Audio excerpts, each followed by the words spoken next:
बिस्मिल्लाहिर्रहमानिर्रहीम। अस्सलामुअलैकुम। दोस्तों, सर्दियों में आप कई तरह के मज़े मज़े के लड्डू बनाते होंगे और खाते भी होंगे, और ठंड में स्पेशली तिलों के लड्डू तो ज़रूर बनाते होंगे।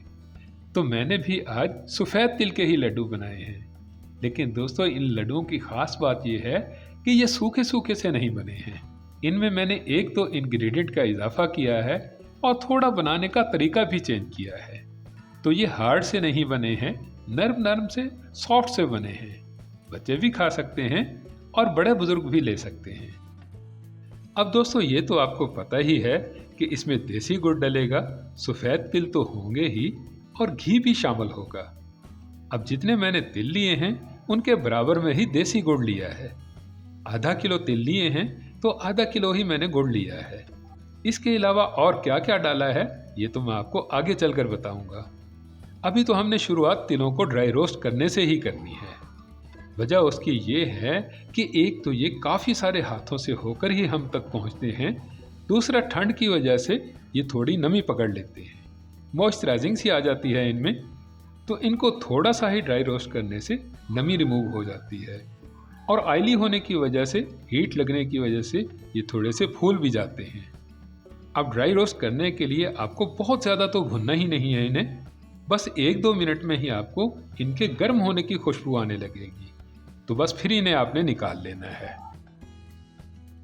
दोस्तों, अब निकालने के लिए ज़रूरी नहीं है कि आप इन्हें किसी डिश वगैरह में निकालें। आपने इन्हें किसी बाउल में ही निकालना है, और रीज़न उसकी ये है कि इन्हें ठंडा तो करना ही है, पर ठंडा करने से पहले आपने इसमें हाफ कप के करीब करीब में फुल क्रीम दूध डाल देना है, और इसको अच्छे से हिला भी देना है, मिक्स कर देना है। दोस्तों, बहुत ज़्यादा दूध में डिप नहीं करना है, बस ऐसे ही सूखा सूखा सा रहने देना है। अब तिलों में जो हल्की सी पानी की मॉइस्चराइजिंग थी ना, नमी जो थी, वो ड्राई रोस्ट होने से ख़त्म हो गई है। अब ये वाले गरम गरम तिल जो है ना, ये दूध को फटाफट से पी लेंगे, और आपके लड्डुओं में थोड़ा सा क्रीमी सा फ्लेवर भी आ जाएगा, और ये टेस्टी भी आम तिलों के लड्डुओं से बहुत ज़्यादा टेस्टी हो जाएंगे। अब जो एक्स्ट्रा इंग्रेडिएंट डाला है ना मैंने, वो है नारियल।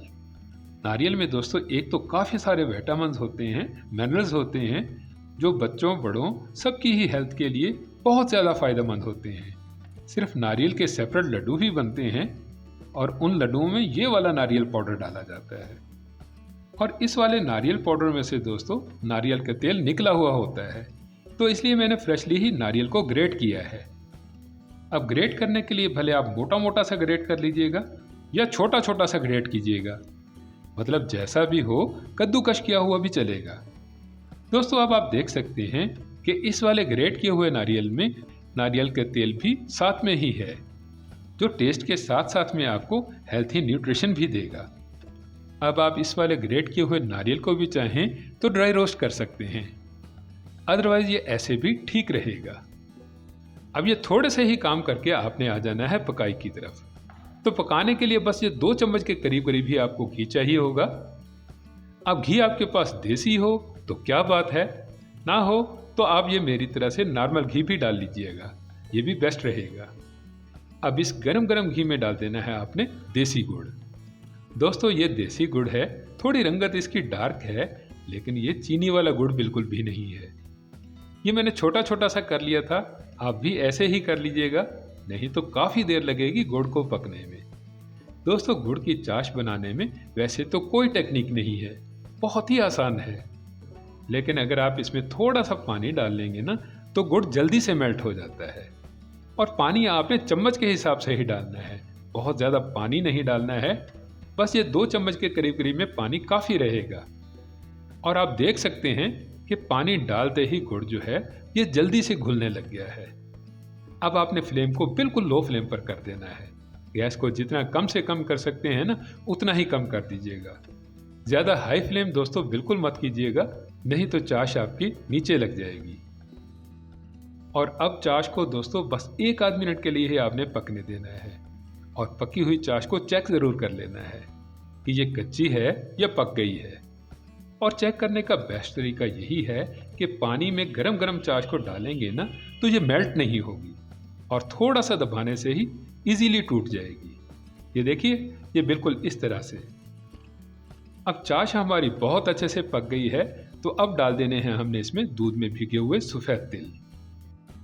अब ऐसा नहीं है कि दूध आपको तिलों के ऊपर से नज़र आ रहा हो, बल्कि आप नोटिस करेंगे ना, गौर से देखेंगे तो तिल आपको थोड़े से फूले फूले से दिखेंगे। तो अब इन तिलों को आपने चाश में मिक्स कर देना है, बहुत अच्छे से मिलाना है इस गुड़ वाली चाश में, और साथ साथ में ही ग्रेट किया हुआ नारियल भी डाल देना है। एक ही बारी में दोनों चीज़ें अच्छे से मिक्स हो जाएंगी और टाइम आपका बच जाएगा। बस अब आपने फ्लेम को बिल्कुल ऑफ कर देना है। अब जैसे जैसे ये ठंडा होता जाएगा, तिल और गुड़ वाला मटेरियल गाढ़ा गाढ़ा सा होता जाएगा।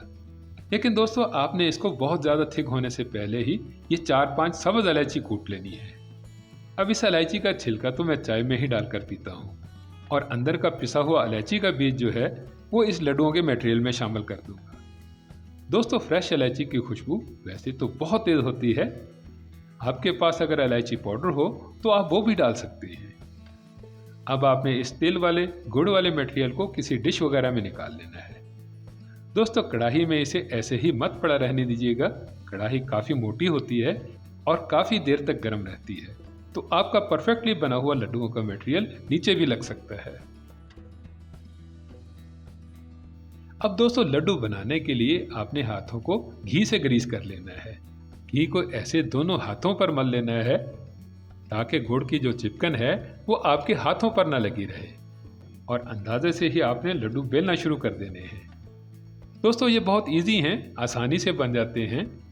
बस आपने 2-4 बारी में ही इसे प्रेस करना है और उसके बाद में राउंड शेप में घुमाते हुए लड्डू को बेल लेना है।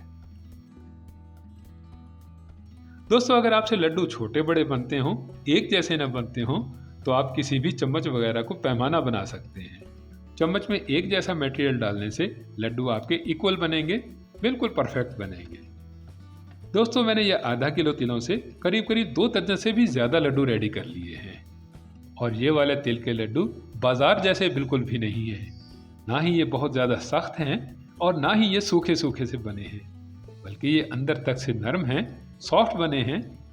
और सिर्फ हाफ कप दूध की वजह से 70-80 ग्राम ग्रेट किए हुए नारियल की वजह से इन लड्डुओं में दोस्तों वो टेस्ट आएगा जो आपको मार्केट के किसी भी ब्रांड वाले तिल के लड्डुओं में नहीं मिलेगा।